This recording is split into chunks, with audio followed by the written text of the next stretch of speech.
तर राज्यामधील 85,000 कृषी निविष्ठा विक्रेत्यांच्या बियाणे, रासायनिक खतं आणि कीटकनाशक औषधे विक्री व्यवसायामधील कृषी केंद्र चालकांनी लिंकिंगच्या विरोधामध्ये हा संप पुकारला। मागील 4 ते 5 वर्षांपासून शासनाकडे पाठपुरावा करूनही कुठलाही तोडगा न निघाल्यामुळे कृषी केंद्र चालकांनी राज्यभरामध्ये हा संप पुकारलेला आहे। कंपन्यांकडून रासायनिक खतांचा पुरवठा होताना होत असलेलं लिंकिंग बंद करावं यासह इतर मागण्यांसाठी हा संप आहे। सोबत बोलण्यासाठी या ठिकाणी कृषी केंद्र चालक आहेत। नेमकी काय मागणी तुमची आहे शासनाकडे खताची लिंकिंग जे होत आहेत? गेल्या 4 ते 5 वर्षापासून आमच्या माफदा संघटनेतर्फे शासनाला अनेक मागण्या करण्यात येत आहे।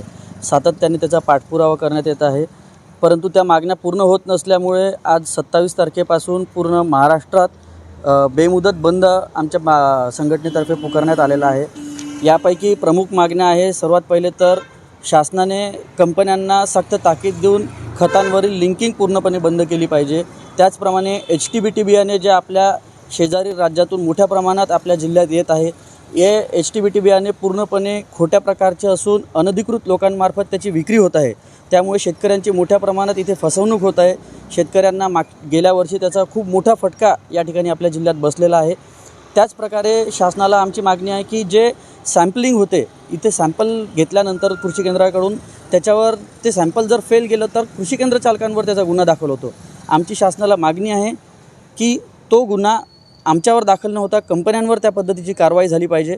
कारण दुकानदार हा फक्त सीलबंद माल आणतो आणि सीलबंद माल विकतो, त्या दुकानदाराची कुठलीही जबाबदारी त्या मालाच्या संदर्भात नसते। गव्हर्नमेंटने त्यांना लायसन्स दिलेलं असतं, त्यामुळे गव्हर्नमेंटने त्यांच्यावर डायरेक्ट कारवाई केली पाहिजे अशी आमची प्रमुख मागणी आहे। खताची लिंकिंग ही कंपन्यांकडनं जो माल त्यांना येतो तोच माल त्यांना नाईलाजाने शेतकऱ्यांना द्यावा लागतो आणि यामध्ये पूर्णपणे दुकानदार भरडला जातो। दुकानदाराची यात कुठलीही चूक नसते।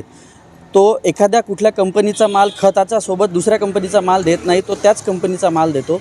त्यामुळे दुकानदाराची यात कुठलीही चूक नसते, त्याला नाईलाजाने तो माल घ्यावा लागतो आणि शेतकऱ्यांना द्यावा लागतो।